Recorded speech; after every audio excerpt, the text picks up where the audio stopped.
Okay, that was the taken during the past Easter retreat. So good evening, everyone, and welcome, and thank you for joining us in this Zoom talk tonight, organized by Association of Engaged Buddhists. My name is Meredith. If this is your first time, I'm not sure whether there's anyone who's joining us for the first time here, but if this is your first time, so just a brief introduction of who AEB is. So we are a not-for-profit organization formed by a group of lay Buddhist practitioners and supported by our spiritual director, Bhante Tijadamo.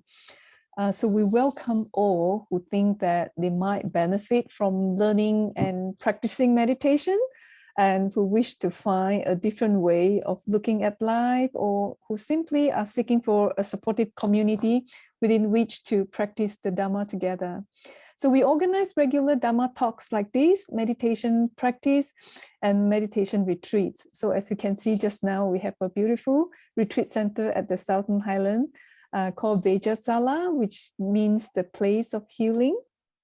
So we hold all our retreats there. So our next retreat will be in May. See if I can share the screen with you. Next retreat in May. Here.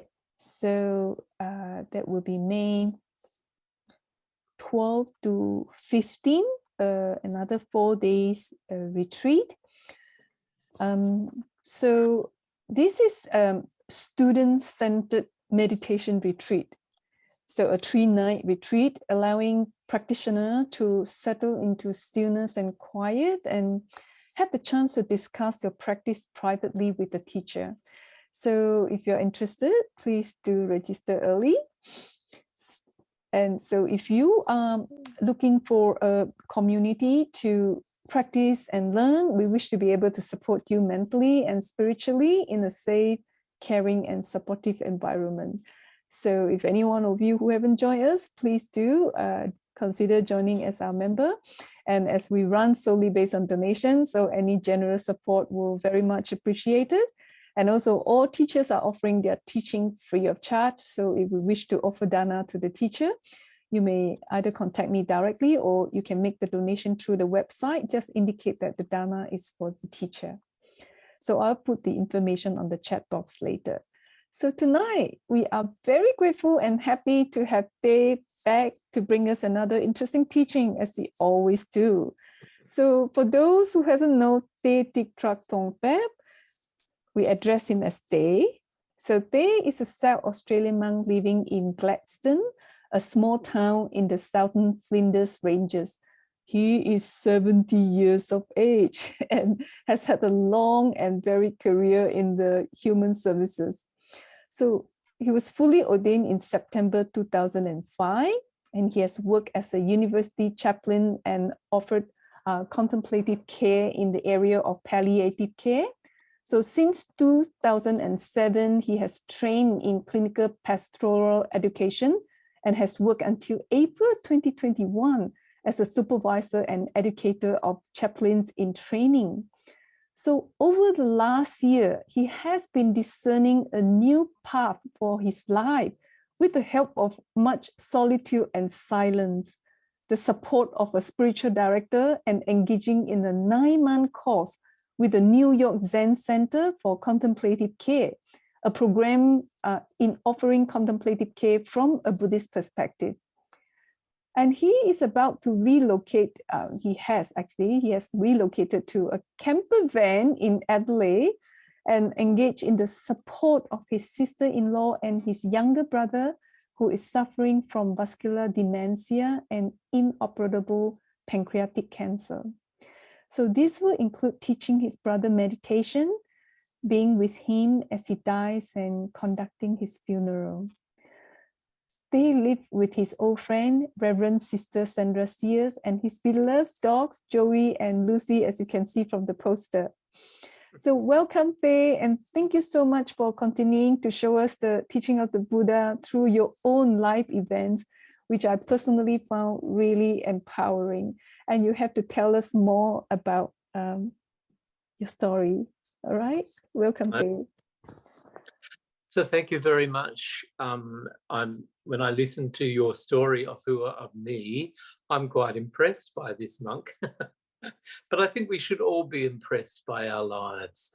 We should all look at our lives and see how wonderfully well we have all done, and what good lives we have led. That's a very important practice, is to find a way to be confident in ourselves, confident in the lives we have lived, and confident in our following the Buddha's path. So that's a good thing for us to develop the confidence and to talk about how we've done well. Okay, so we start with some meditation. We'll only meditate for about 10 minutes, and just to bring ourselves into the present moment and bring ourselves into one another's company. So if you sit in a way that is comfortable for yourself and is normal for you to sit when you're meditating, and just close your eyes very gently. Sit with your back straight, feet on the floor, or if you're sitting on a cushion, sit with your legs crossed. Relax your shoulders especially, and the whole of your body as you sit upright.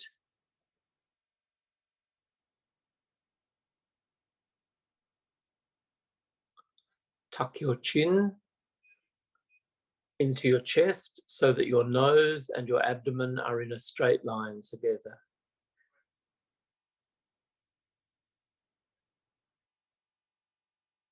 And allow a gentle smile to appear on your lips, like the smile on the Buddha image. You will notice that that will relax the muscles in your face. And bring your attention to your breathing. And tonight, let's attempt to bring our attention to our breathing in our abdomen. Place your attention on your abdomen and notice your breathing in that place. Breathing in and seeing your abdomen expand. Breathing out and seeing your abdomen fall away. Keep your attention on your abdomen as you breathe in and out.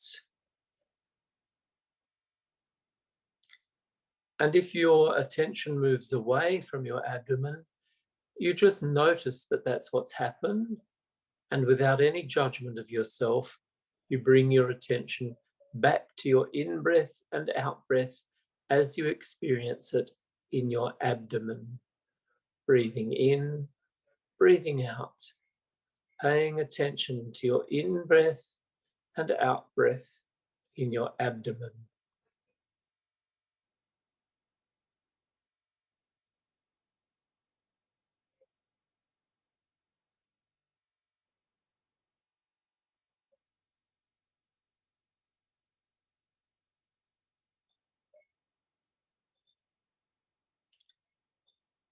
Allow all the thoughts that you have brought with you, your concerns from the day, allow them to fall away. Allow all your planning for tomorrow to fall away. Simply bring your attention into the present moment, paying attention to your in-breath and your out-breath with the expansion and contraction of the abdomen.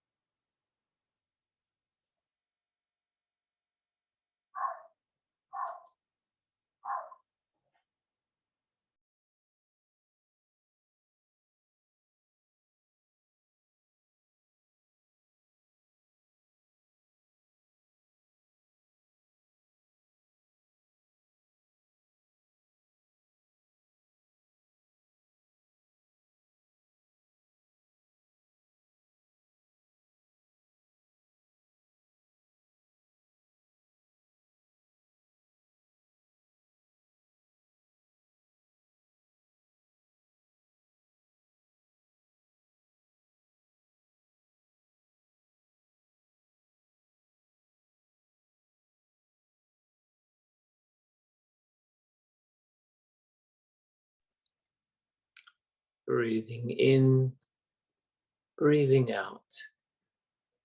Keeping your attention on your in-breath and your out-breath as you experience your breath in the abdomen.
Breathing in, breathing out.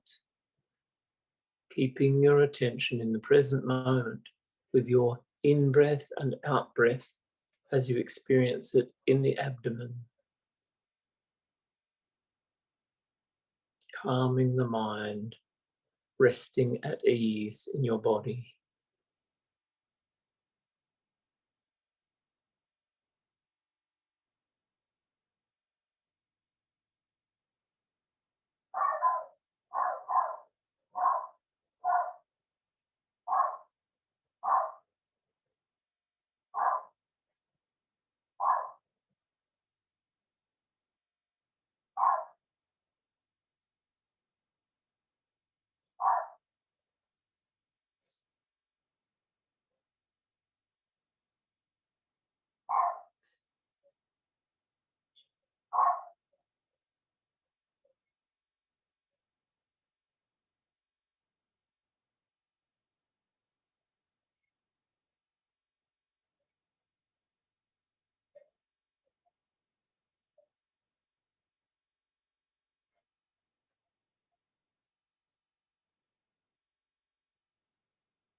Very slowly and gently, bring your attention back into the room in which you are sitting. Notice your body in contact with the chair or the cushion. Notice your body in contact with itself. Your palms on top of one another, your feet crossed, your legs crossed, your lips closed, your eyes closed. Wherever there's an experience of the body in touch with itself, just notice that. No need to pay an extreme attention to it, just notice. And when you're ready, you can very gently open your eyes and you can stretch very gently so as to relieve yourself of any discomfort, any pain or any tightness in the body. And come back into the room to be with the rest of this Sangha.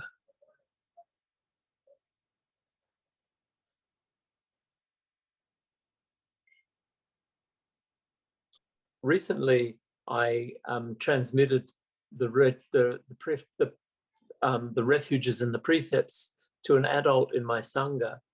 And I also transmitted, which is in my tradition, it's common to transmit the refuges to children. You don't transmit the precepts, because those are decisions that people have to make themselves when they're much older. But I transmitted the refuges to a little 7-month-old baby who is beautiful. I think I might have told somebody this recently.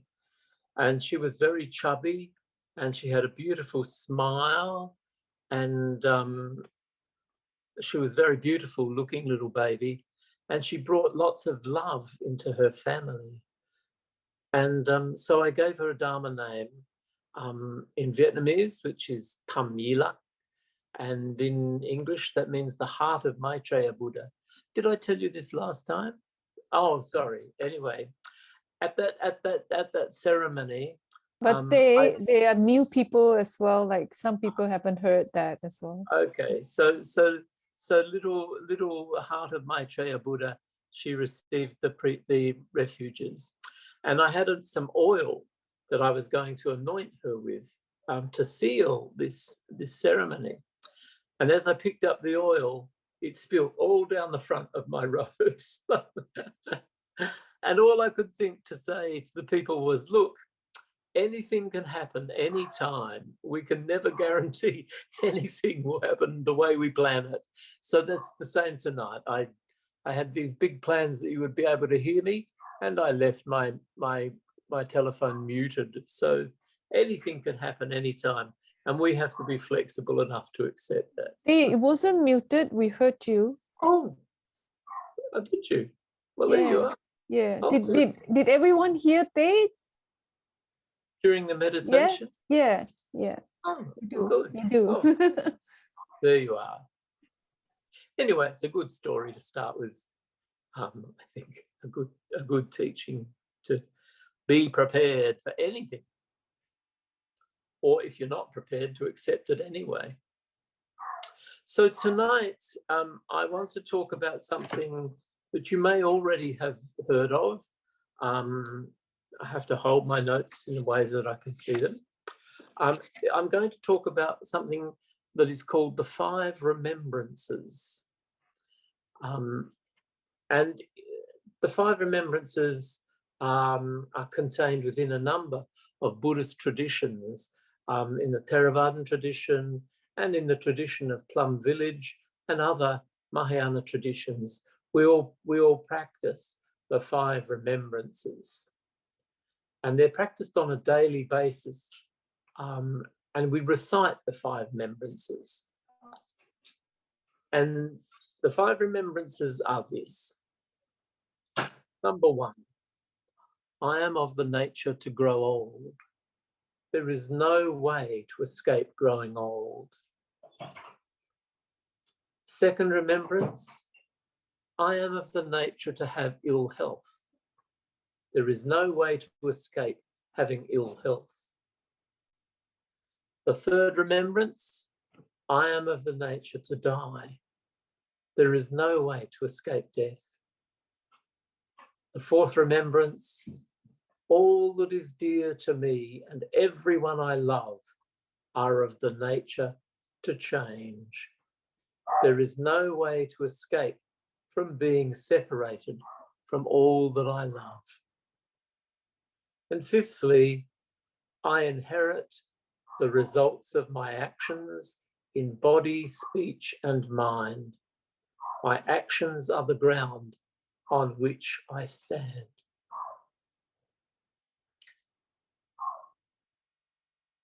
So when these 5 remembrances are recollected, they have at least 3 functions. One is to remember these realities in life, that each one is true of our experience. The second function is to allow any associated feelings related to each reality to arise, to be recognized, and to be discharged or processed, so that when each reality arises, in fact, they're not so difficult to experience. So it may be that we feel a certain kind of fear, and when we reflect on that remembrance, we allow that fear to come up and to be recognized, acknowledged, and to be dealt with in some way. And hopefully in the end, that means that as each of those feelings, whether it's fear or whatever it is, if we deal with it before we encounter old age, sickness, death, loss, and all those things, we will be able to deal with the reality better than we had hoped. And thirdly, each remembrance enables us to look more deeply into our experience in life, into the habit patterns that determine the character of our lives. So this is the point of repeating on a daily basis the 5 remembrances. And we can either speak them out or we can chant them. Now, I personally prefer to read them out loud rather than to chant them. While I love chanting, sometimes my attention is drawn to the beauty of the chant itself and not to the content of what I'm actually chanting. But the content of the chanting of the 5 the content of the 5 remembrances is so important that I mustn't let myself be diverted by the beauty of the chant itself. So I tend to just read them aloud. Now I'm going to look more deeply into the meaning of the 5 remembrances. And when I say that, I'm looking at them from my own perspective. Other people will have a different perspective from mine, of course. Naturally, we're all different. We all inherit different karma and we all deal with our lives differently. So this is just my own perspective on the 5 remembrances. In reality, it's important for each of us to look deeply into the meaning of each remembrance and come to our own individual conclusions about its meaning for each of us. So let's look at the first one. I am of the nature to grow old. There is no way to escape growing old. Recently, as you know, I had my 70th birthday. I looked forward to it, actually. For a start, I feel indisputably a grown-up now. Others older than me can still think of me as a baby, but the reality is that 7 decades amounts to a long time, and for me, a long and rich life. In that 70 years, I've earned an ordinary and a postgraduate degree. I've used both to obtain professional work over a 50-year period. In that time, I've worked as a nurse in childcare, teaching in junior primary, upper primary, secondary schools, and amongst adults. I've worked as a support worker and a human rights advocate with people labelled intellectually disabled. I've participated in pastoral care and as a chaplain. And now, primarily, I'm a Buddhist monk. So old age represents for me a rich and interesting life, which has also included the experience of love in a number of ways, an experience of travel, and the opportunity to live in a variety of cultural contexts. It's a long life, which necessitates aging, and it has given me much richness and experience. So getting old is not altogether bad. In fact, I think there's some very good things about getting old. With a long life comes many challenges. Buddhism refers to the painful challenges of life as dukkha, or suffering, or unsatisfactoriness. As I have aged, I have realized that these challenges, this dukkha, are not my enemy. They are, in fact, the means whereby I have learnt the great lessons of my life. 2 approaches to the challenges we encounter over the long period of our lives are gratitude and forgiveness. We can cultivate gratitude for the lessons that challenges provide us. I've even known forgiveness for the people whose hurt of me has precipitated that learning, whilst forgiveness of others and of myself has allowed for more open-heartedness. Some assume that old age is a bad thing, as it leads to sickness, death, and separation. I don't assume that it's a bad thing. As each of those things are inevitable, it seems sensible to me to make friends with these experiences, and we can start with making friends with the process of aging.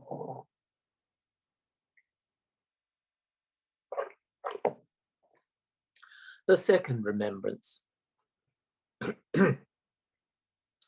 I am of the nature to have ill health.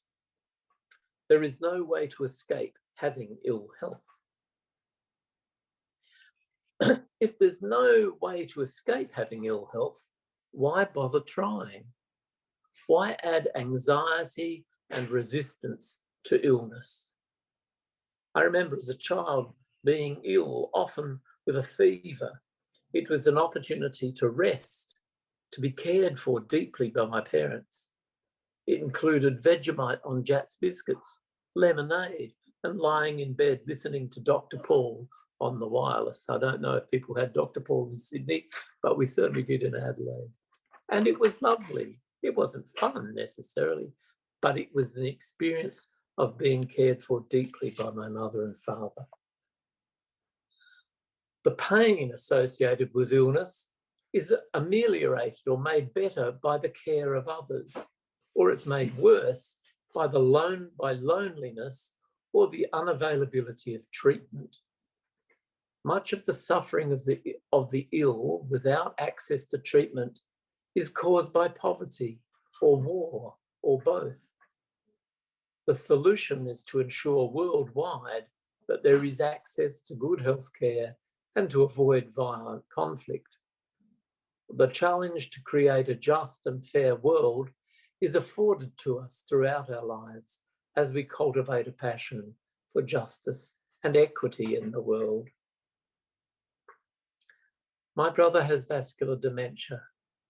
It involves lots of pain, memory loss, and the disappointment that comes when his dreams or the things he had assumed as part of his life, such as work, are no longer there.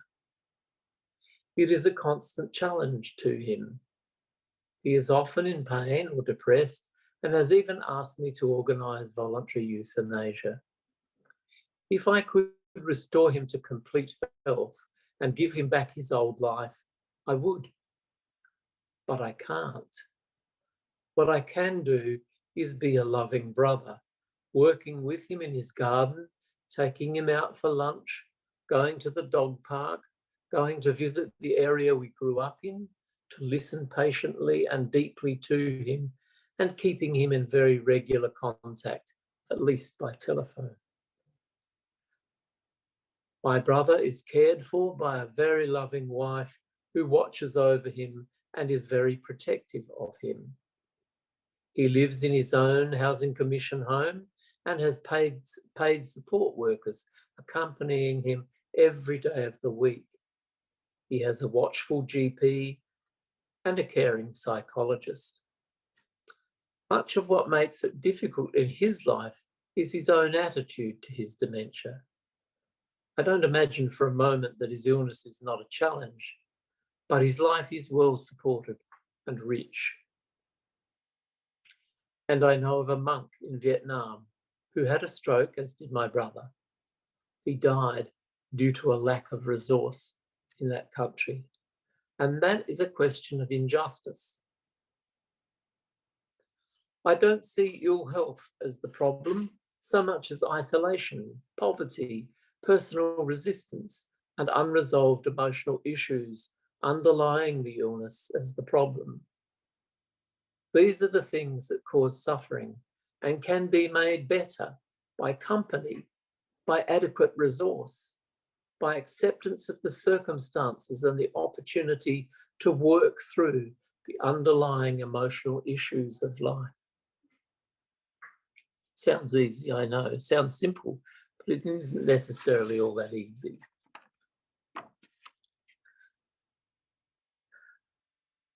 The third remembrance.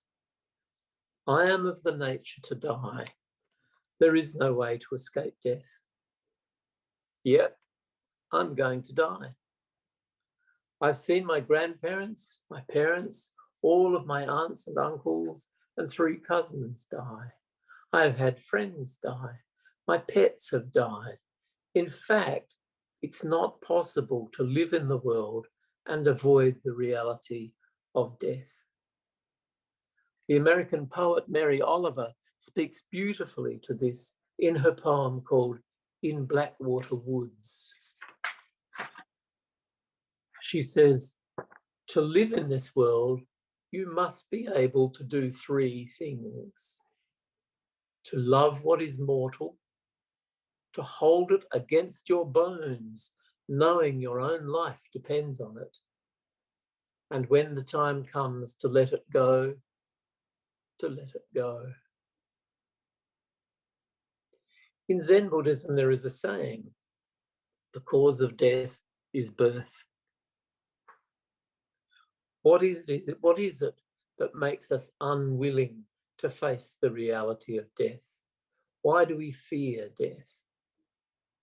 I suppose the simplest response to that question is our attachment to the idea that we are a solid, permanent self. And I see that all living beings, even bacteria, hold to that perception. The Buddha taught that all beings love their life. All beings are attached to the experience of life. And this is the source of suffering in death, is letting go of that attachment. But there are other things that I've learned as well. In 1997, my father died, and I conducted his funeral. I didn't want some Christian minister in fancy clothes talking about my dad, a person he or she didn't even know. I wanted to offer that last service to my father, whom I loved, myself. My parents separated and divorced in the late 1960s and the early 1970s. Their parting was bitter. When my dad died, my mother's sister, her brother-in-law, and their older 2 children came to my dad's funeral. I was very touched by this. After the funeral, I approached one of my cousins and thanked him for coming to my father's funeral. He said, "Why wouldn't I be here? Do you remember when I was young and learning the piano? No one showed any particular interest in what I was doing. I was learning a piece called Cat on a Hot Tin Roof. And your dad would come and stand next to me and sing with me. That gave me the confidence I needed to go on playing the piano." My cousin went on in life to become a creative man. Initially, he was a primary school teacher, just like most of my cousins, but he began a publishing company, producing aids for children to learn and develop their reading skills. It became evident to me from what my cousin said about my father that my dad had a part to play in his ongoing creativity. My father's love for my cousin was present in what my cousin offered to new readers, and so the truth of who my dad was, his capacity for love, continued to live in the learning of many children, not to mention in different ways in my life and in the lives of many others besides. Now, of course, his body and his running thoughts would come to an end, but his true nature of love would continue. And his capacity to love came from somewhere, from those who had shown their love back in time, his mother and father, his grandparents, and so on, back through the history of the human species. As the Plum Village tradition suggests in one of its songs, no coming, no going, no after and no before. I hold you close to me. I release you to be so free, because I am in you and you are in me, because I am in you, and you are in me.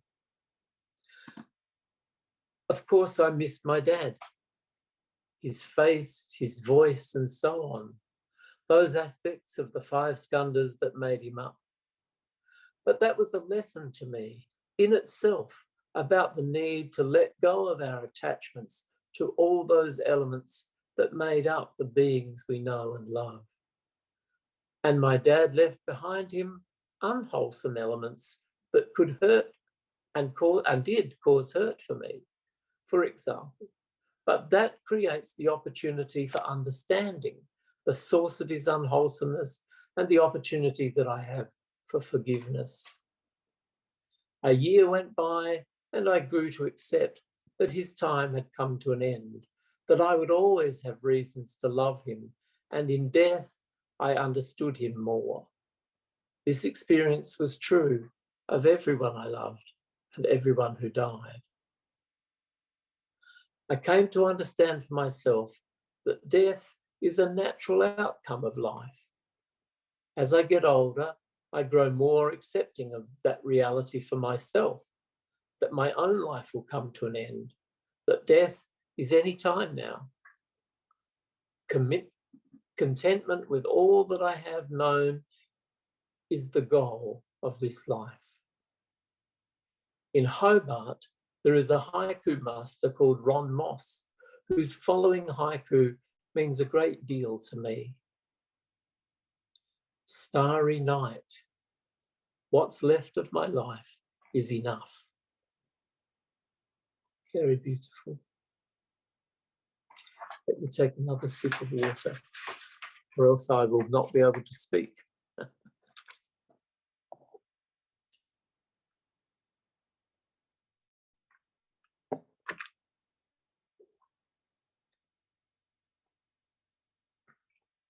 So the next remembrance is all that is dear to me and everyone I love are of the nature to change.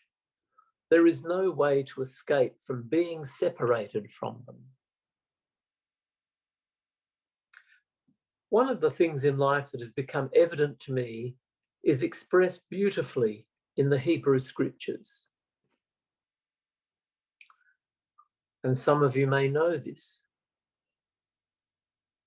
For everything there is a season, and a time for every matter under heaven, a time to be born and a time to die, a time to plant and a time to pluck up what is planted, a time to kill and a time to heal, a time to break down and a time to build up, a time to weep and a time to laugh, a time to mourn and a time to dance, a time to cast away stones and a time to gather stones together, a time to embrace and a time to refrain from embracing, a time to seek and a time to lose, a time to keep and a time to cast away, a time to tear and a time to sow, a time to keep silence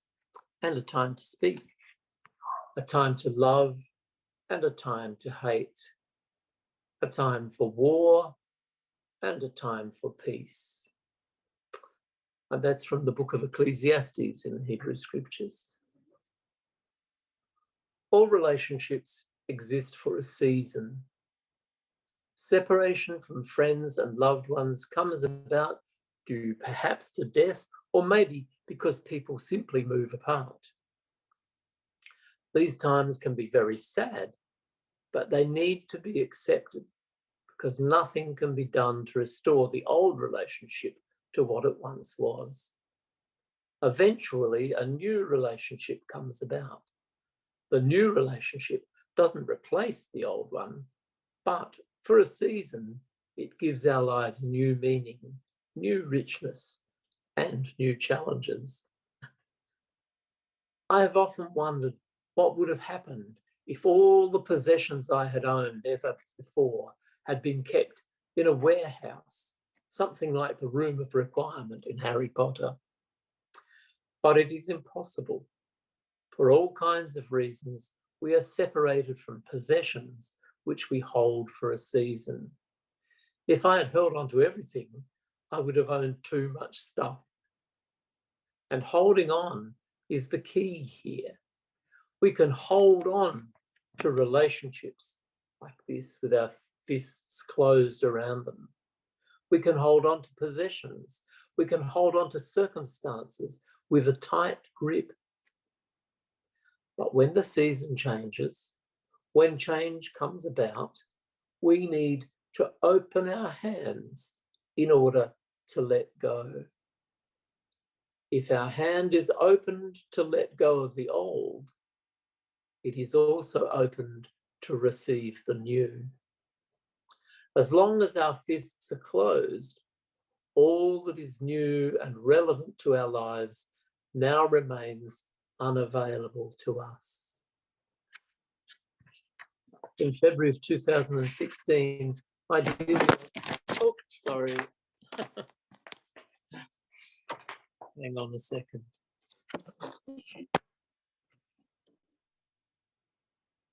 There we are. In 2016, I had a much loved little dog. I'm a dog person, you see. And I had a very beautiful little dog who was called Lady. She died at 17 years and 3 months, and she died in my arms. And she wasn't euthanized. For some time, I felt wretched and as though I could never again love another dog. I did many things to express my grief and to open my hand in order to let go. One of them was to care for a whippet called Zephyr, whose owner, wasn't that a wonderful name for a whippet, Zephyr? You can almost see the wind blowing. His owner went on a holiday for 5 days, and Zephyr was desolate. Zephyr refused to eat or play or relate to me, and spent a night sleeping in his human companion's bed. Slowly, Zephyr emerged, ate a little, and slept at the end of my bed. I was very flattered. It was his time to mourn. On the 5th day, I took him to the airport in Hobart to collect his human companion. As soon as Zephyr saw Jane, he was transformed. We got home and he raced around the garden, throwing himself into the air in many shapely forms. His time to mourn had become his time to dance. And I realized then that my time to mourn Lady would one day become a time to dance. In May of that year, a friend asked me if I would take another small dog into my life. She was a 12-year-old Pomeranian called Venus. And like the goddess Venus, she was full of light and beauty. I was a bit unsure initially, but it didn't take me. But if I didn't take her, she might have to be euthanized. I said yes.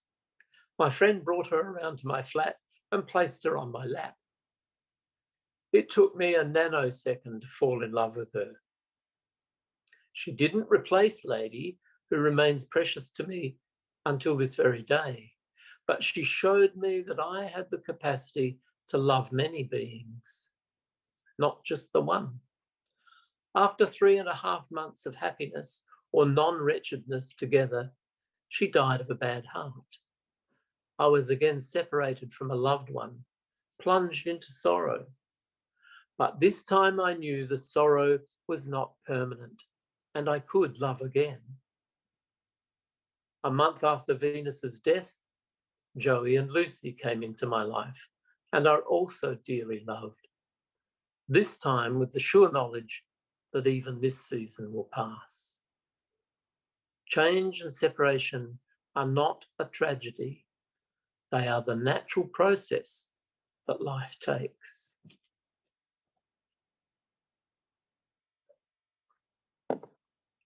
I inherit the results of my actions in mind, speech, and body. My actions are the ground on which I stand. Just over 40 years ago, when I lived in Canberra, I had a visit from an Adelaide friend who had in different ways abandoned me and our friendship, causing me great hurt. It took me 12 years after that to trust friendships fully again.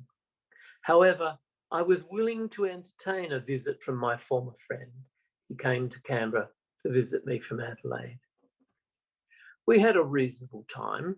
At the end of the visit, my friend said that he had bought me a gift and would leave it for me so that I could collect it when I got home from university.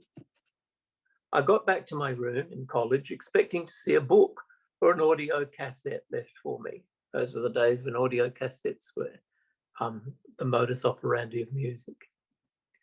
But there was nothing there. What can you expect?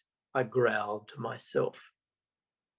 I then walked over to the college office to check my mailbox. Inside was a message that said, "Your present is at the college office desk." I went to the desk with very low expectations, only to find that my friend had bought me a beautiful carpet square I had seen a few days before in a carpet shop. I was really taken by surprise at my response. I was very glad that I was wrong about my friend. I happily took responsibility for my own negative reaction. When I didn't find a book or a cassette, I never liked my anger toward my friend. I did not want to hold my friend in contempt. In the first verses of the Dhammapada, the Buddha says, "Mind precedes all mental states. Mind is their chief. They are all mind wrought. If with an impure mind a person speaks or acts, suffering follows like the wheel that follows the foot of the ox." Mind precedes all mental states. Mind is their chief. They are all mind wrought. If with a pure mind a person speaks or acts, happiness follows like a never departing shadow. I am responsible for my own thoughts, words, and actions. I have control over myself ultimately. I can't blame anyone else for my suffering. And this, for me, is a source of joy. Forgiveness is always possible if I cultivate a mind and heart of loving kindness, understanding, joyfulness, and open-heartedness. I needn't live in a state of resentment and bitterness forever. I don't assume this is easy, but if we create a heart and mind of resentment and bitterness, eventually, with effort and time, we can transform that heart and mind into one of understanding and love. That, at least, is the challenge. "My actions are the ground on which I stand" is a reference to karma, or action, and vipaka, or the maturation of thoughts, words, and deeds. Our thoughts, words, and deeds create the foundation of our lives. We choose how our lives go, no one else, not even the people who try to control us. If we accept this truth and act to create a wholesome life, a virtuous character, then our inheritance is of great wealth. It is within our own power to respond to all of life's challenges positively. A very healthy possibility, I would have thought.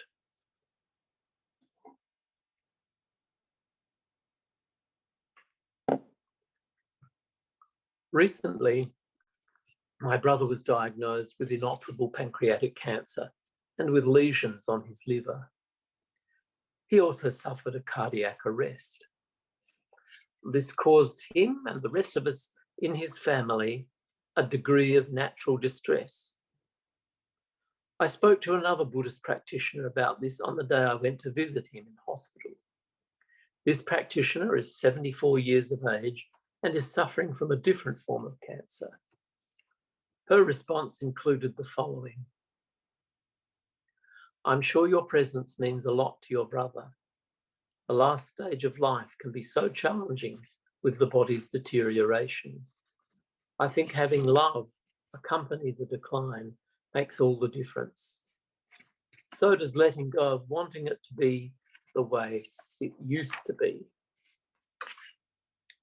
So I've moved to Adelaide and I live with my brother and sister-in-law, helping to support him through the process of letting go of this season of life. He wants me to teach him meditation, and when the time comes, I will conduct his funeral. But before that, I will be with him as he dies.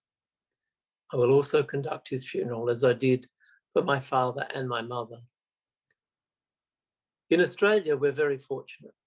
My brother will have access to one of the best healthcare systems in the world, which is free, and he will be surrounded by love.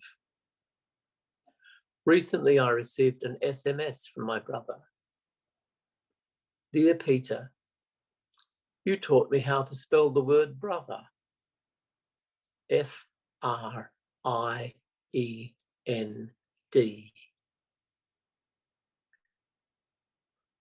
This experience of my brother's demise is an example of change. It involves the suffering of pain and loss for all of us. I have begun to let in how I might feel about my beloved brother's suffering, watching his body diminish, watching him experience the inevitable pain that comes with pancreatic cancer, watching him leave unwillingly his most beloved person, his wife, watching his wife lose her most beloved husband, watching my family lose their brother, their uncle, their cousin, their friend, living with the unimaginable loss of my beloved brother, whom I have loved since before he was born. None of this is easy for any of us, in spite of what I have shared in the first half of this Dhamma talk. And yet I still believe what I said to be valid. There is much suffering in the world, all of which the 5 remembrances point to. Much of that suffering is also experienced by other people, indeed other living beings. There are the wars all around the globe, including the war in Ukraine, Syria, Afghanistan, and so on. There is the suffering of indigenous peoples all around the world. There is the suffering of women, children, and men in context of domestic violence. There is the suffering of the earth herself due to human pollution and climate change. There is the suffering of animals due to everything from animal experimentation to live exports of cattle and sheep. My reflections above are true for me, but the suffering they refer to is also true. The 5 remembrances point to our daily experience of the relative world. They are presented as a means by which we might deal with those aspects of life that present pain and suffering. They answer the question, how might I get ready to face the worst that might come my way? This reflection of mine has, surprisingly to me, shown me that the realities of life are just that, realities of life, which in fact also bring benefit, meaning, understanding. They point to the ultimate truth of life. So based in this interpretation of the 5 remembrances, I have a reflective question that I want to ask you tonight. And hopefully some of you will give an answer, give your own answer. Given the realities expressed in the 5 remembrances, how might I deliberately shape the life I live? Given that I'm going to get old, sick, die, have to let go of everything I love and be responsible for my own mind, how should I shape my life? How should I live my life? What makes sense in living my own life?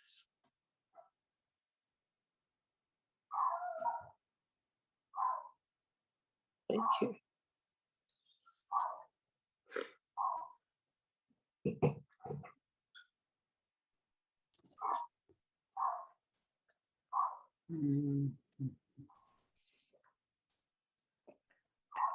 So anyone who wants to answer Thay's question, You say, how should we shape our life, is it? Yes. Given the facts of life, of old age, sickness, death, the loss of everything we love, and the fact that we are responsible for our own minds, our own lives.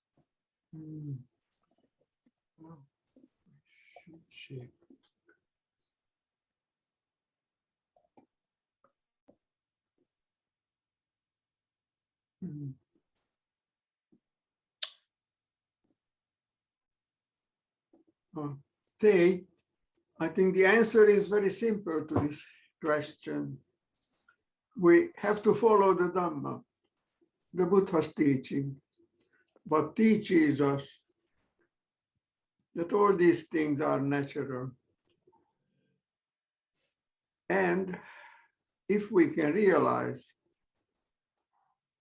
that the suffering one goes through,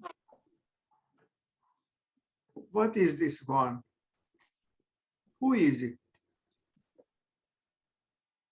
to go through all these sufferings? To find the me, the real me. I found it impossible. I'm nearing 80, but never found the real me. But I learned one thing. Going through suffering is the best teacher. Knowing that all this is awaiting me. And whenever it comes, the separation from loved ones. Like, I've been married 60 years. I got married very young. And yesterday, with my beloved sweetheart of 60 years, we had such a fight. It was not exactly a religious thing, but I'm working for the Hungarian charity organizations. And I invited a man who's looking after the Queensland charity organizations. And she got upset that she didn't agree to having a man taking one of our rooms, and she has to look after him, fresh linen, breakfast, meal, everything. So the Buddha said, when you are abused, take it calmly and do not raise your voice. And I lived all my life like that, listening to the Dhammapada. And when I was abused, I just kept quiet and smiling. But there was this famous snake story, bad snake. Finally, the good snake told him, oh, you have to behave yourself because everybody is afraid of you. Do not hurt beings. All right, the bad snake changed his way. But then the villagers noted that he was not vicious anymore. They beat him with sticks and stones. And so he ran back to the good snake and saying, look, when I was bad, everybody respected me. Now I'm good, they abuse me. And the wise snake said, I told you not to hurt anyone, but I never told you not to hiss. So I hissed back to my wife, and she didn't talk to me for an hour. But in the morning, she said, morning, Frank, how are you? So I gave her a hug. And we have the man coming to us, have to pick him from the airport, and he's going to stay here in Sydney, helping to organize, sending money to the Hungarian-Ukrainian border. So this is nothing what I mentioned, but taught me a lesson that we have to stand up sometimes and hiss. But to accept everything fine, even after 60 years of marriage with the same person, perfection, impossible. And then we are already talking about who's passing first. I said, I'm a selfish man. I'm I hope that I'm going to go first because I do not know how to do the washing machine, ironing, cooking, all these things. I can clean the house, etc. But to start learning cooking and all these things, I'm too old for that. So I hope I'm going to go first. So we already talked about it. And of course, I'll be cremated. And if we have a Buddhist monk around, probably Pratajatamo, I hope he's going to come and bury me. But we already talked about the ashes. Where we're going to keep it. And when people hear us, oh, they are horrified. How can you talk about that? I said, but every moment is dying and being reborn. If you have a good meditation exercise, and then you realize that the thought process is cut short every split second, that you die and then you're born again every second, it helps. It's natural. So I'm sorry I talked too much. Thanks for listening to me. We have Thay just say that thank you for the very powerful lessons and sharing, but she has to go and comfort her mom. So yeah, she said thank you, and she planned to come for the main retreat, which is good. And John said that I have to agree with Frank that suffering is a great teacher and it gives us incentive to work hard on our spiritual path so that we don't have to come back to suffer again. So is suffering compulsory or necessary to achieve spiritual awakening? Are you asking everybody or? Oh, well, asking Thay. No, you can ask everybody. Yeah. I would say that suffering is not compulsory. I would say that it is inevitable. The important thing is how we use it, how we use the inevitability of it. Some people go through life without very much suffering at all, and they can still learn and still be very wise. But I think the issue is that is how we use the suffering that comes our way, whether we become bitter and never get over it, how we identify as a suffering person, or whether we use it to transform ourselves. That's the important thing. But that's only my opinion. Others may have a different opinion. Do you mind me asking you about your brother? Like when he has dementia, how much can he remember? Because sometimes they say that suffering, other than the physical one, sometimes comes from mental, like, you know, how he you say how he treat, you know, the dementia. I think he feel probably defeated because he can't do work and things like that. So, but sometimes when people have dementia, actually they forgot about all this mental suffering, isn't it? It depends on the kind of dementia. A person with Alzheimer's disease might forget a whole lot of things and not suffer too much from forgetfulness.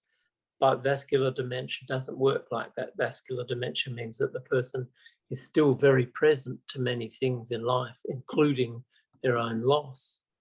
So my brother suffers a lot from a loss of short-term memory, but I can still have really intelligent conversations with him and talk deeply about family life. And because I'm older than him, I knew a lot that went on in my family that he never knew about. So we have a lot of conversations about that. We have a lot of conversations about our family, our grandparents, a lot of which he remembers.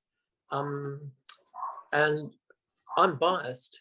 My brother, I love my brother completely. And I love to be with him and talk about all sorts of things.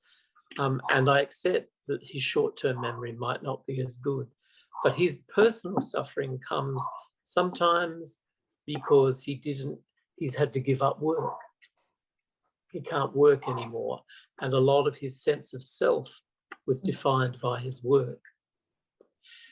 He feels that he's not a good husband anymore because he can't give his wife what he wanted to give her. I mean, it doesn't matter how much I say, well, actually, you know, you are a good husband. And no matter how much his wife shows and demonstrates her love for him, there are times when he feels that he's failed her. There are times when he says that my parents wouldn't be very proud of him. But he doesn't know that for sure. That's more to do with his own sense of self, lack of self-worth. And then sometime last year, maybe I raised this in the talk I gave on voluntary euthanasia, I can't remember, but my brother asked me if I would contact Dr. Philip Nitschke to see if Dr. Nitschke would conduct voluntary euthanasia for him. So I said, well, no, I won't do that. I can't do that because that's contrary to my own conscience. And I certainly wouldn't do it. I wouldn't do it for anybody, but I certainly wouldn't do it from a member of my family. And that what we need to do is learn how to live with the changes that have taken place rather than eliminate life altogether. Since he's found out that he has pancreatic cancer and may have only months to live, he's decided he doesn't want euthanasia. He wants all the time he can get with his wife. And that's a really lovely transformation that's taken place. We accept that we're going to die, so we make the best of the time that we have left, especially with the person or people that we love the most. So his dementia operates in that kind of way. He's got a lot of support. A lot of people are really fond of him. He sometimes says they're all paid, they're not his real friends. And I have to and his wife has to try to convince him that these people wouldn't stay here and be his support workers if they didn't care about him. But of course they get paid and they should get paid, but they also care about him. So, you know, and he's met people as support workers that he would never have met before. He's very fond of one young person who cares for him, who is a lesbian. He would never have known a lesbian before. He has one support worker who cares very much for him, who is from mainland China. He's never met anyone from mainland China. So he has a friend from very different backgrounds, a very rich life. So in reality, of course, there's the sorrow of losing short-term memory and the ability to work, but there are things that compensate for that. There are these people who are very different from the people he would normally have mixed with, whom he has grown very fond of, and who have grown very fond of him. So, you know, it's a mixed bag, isn't it? It's just life. Just life. There's always, not everything is bad, listener. There's always the goodness among people. Yes. And that's what I say about the war that Vladimir Putin is waging against Ukrainians. I mean, in history, the Polish and the Ukrainians were enemies in the past. Now, the Polish are welcoming Ukrainians into their country. All of that hatred from the past has disappeared. And Polish people are opening their arms to Ukrainians, and Ukrainians are accepting the love that is offered to them. That's got to be a good thing. It's not, we wish it didn't happen that way, of course, but at least there's this reconciliation, this love that's being shared between former enemies. That's a good thing. I wouldn't be a monk in a Vietnamese tradition if it wasn't for a man who came here wearing just a singlet on a boat in 1970, 78 or something. And I'm not glad the war in Vietnam happened, but I'm grateful that I'm a monk in a Vietnamese tradition. You know, life is complex. Life is very complex. Yeah. So does anyone else has any other things to share or to comment? If I could just comment, Meredith, because I just want to say that with dementia, I think one of the hardest things is seeing the person change so much. I had a friend who, she was a journalist, absolutely fearless journalist and very, very intelligent. And she got Lewy body dementia, which is yet another kind of dementia. And it's characterized by hallucinations and severe panic attacks, great episodes of great fear. And it was the hardest thing to see someone who had been so brave, you know, an activist and a fighter all her life, just reduced to I can't describe it really, you know. And these episodes came almost daily. So, you know, there was all the grief of losing her teenage children and her husband, with whom she was very close. But the thing that I think was the hardest was this transformation of the person that she was. And like Thay says, it's life. There's very little you can do about it, but it's a huge amount of suffering. And I can't see much upside to it, really. Yeah. Can I just comment on what you've said, Susan? Please, Thay. My mother had Alzheimer's disease, and she had it for a long, long time, and both my brother and I cared for her, and it was awful. Yeah. I could see nothing redemptive in it initially. But what it has done is prepared me for this experience with my brother, and his dementia is nowhere near as awful as hers was, but it's still, like you say, it's brought a change in his life that we all have to grieve, and he has to grieve. But the other side of that, and this is just from my experience both with my mother and my brother, is that well, caring for my mother, and when I first became a monk, when I was a novice monk living in Murray, I don't know how many people in Sydney. There's Joey and Lucy calling out for me. I don't know how many people know much about Adelaide or South Australia, but there's a town on the River Murray called Murray Bridge, and my mum and I lived there. And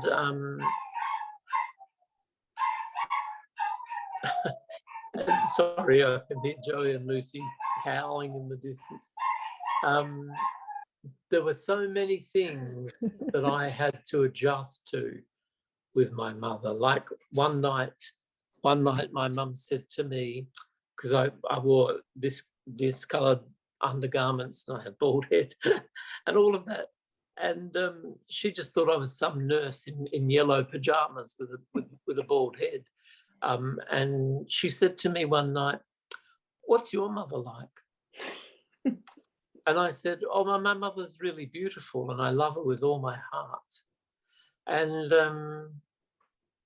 she said, "Where does she come from?"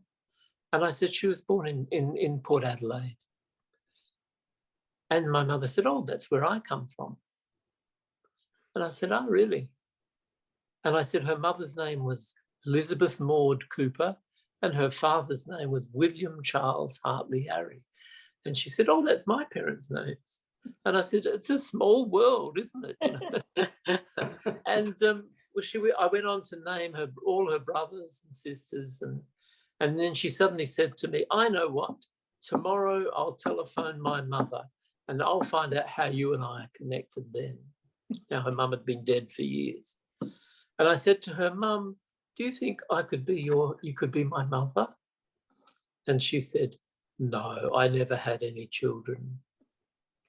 And when I told many people that story, they said, "Oh, Thay, that's such a terrible thing to have happened." And I said, "No, it's not, because that night she was so happy that she knew this person that she went to bed without a fight." and there were many things like that that helped me, just opened my mind and my heart to what was required now to love someone who had changed so much. And there are many, I've got lots and lots of things like that. And the greatest blessing of all was to be with her when she died, to hold her in my arms and to tell her that I loved her and she was my mother. But now you have to go. And yeah, I know it's difficult, I know it's dreadful, and I know it's awful. But if I might use a word from a different religion, there's always something redemptive in the process. There's also, like, for example, one thing that was very beautiful was that we used to have these ladies who would come and bath her. They were called the bath ladies, and she didn't want them. For some reason or other, she wanted this man in yellow pajamas and a bald head, whom she didn't remember. He was the only one who was allowed to bath her. So I remember bathing my mother, doing something that many men don't do or haven't had the opportunity. And I undressed her, put her in the bath. She sat on a wooden board. I soaked up the flannel, and she went crazy, washing herself furiously. And I got to wash under her breasts and in her groin. And on one particular day, I remembered, or I brought to mind the fact that I had come into this life through that groin. That was how I was born into this world. That was how I really received this life. And what came over me was the sense of the fact that my mother was not only precious to me, but sacred to me. She was the source of my life. And I might never have had that if we hadn't had to go through that experience together. So I know it's really awful, dreadful, all those things, but there are also things in it that bring understanding and greater love, really, that wouldn't have happened otherwise. And it's the same with my brother. That just the fact that he's made the decision that he wants to live rather than to be euthanized is very precious. And for him to tell me that I'm his friend and not just his brother, that's something I'll treasure all my life. That's the only answer I can give to you. That yes, it's terrible. Yes, it's in a sense a tragedy, but it's also got these redemptive sides to it. And they're not things I necessarily looked for, expected. They just arose suddenly. Suddenly there I was this person I love, learning more.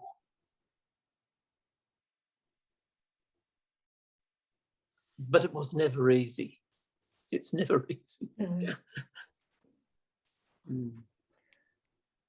Yeah. Thank you, Thay. Every time when I listen to you, it's really, every time it brings so much warmth to my heart. You always look at things from the goodness of people, like you always see the goodness in everything, even though there is, great suffering, disaster, or all these things. But I just learned from you to always look for there are the good things among this, and you always manage to point out, all this goodness. So thank you so much, Thay. And I know, thank you. I know Joey and Lucy's been waiting. So Yes. we don't want to hold you too long. That's okay. Yeah. And I don't want to hold you all up too long. No. Yeah. I happen to be there happens to be a lot of Irish in me, so I just naturally have the capacity to talk a lot, which I consider to be a blessing personally. But that's because I happen to love the Irish side. I can't help myself. Yes. So shall we dedicate the merit? Yes. Thank you, Thay. Yeah. Okay. May the wholesome energy that we have generated tonight and at any other time be for the benefit of all living beings. May all beings be well. May all beings be happy. May all beings be free from suffering. May all beings know peace and joy and the causes of peace and joy. And may we all continue to walk the Buddha's path of truth and love together. Sadhu, sadhu, sadhu. Sadhu, sadhu, sadhu. And I also would like to dedicate our metta to your brother as well. Thank you. Thank you. Thank you so much. So once again, if anyone would like to contribute any dana, please let me know, or you can just put in the on our website to indicate the dana. So hopefully we can help Thay to get back your laptop.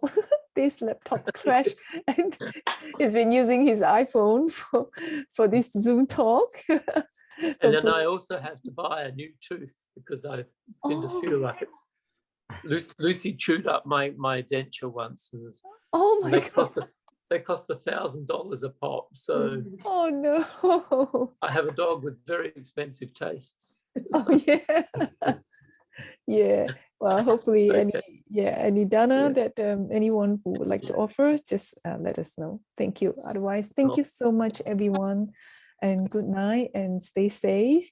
And next month they will be back again, so hopefully we'll see everyone again. Thank you, Mary. Thank you so much. Thank you. Good night. Good night.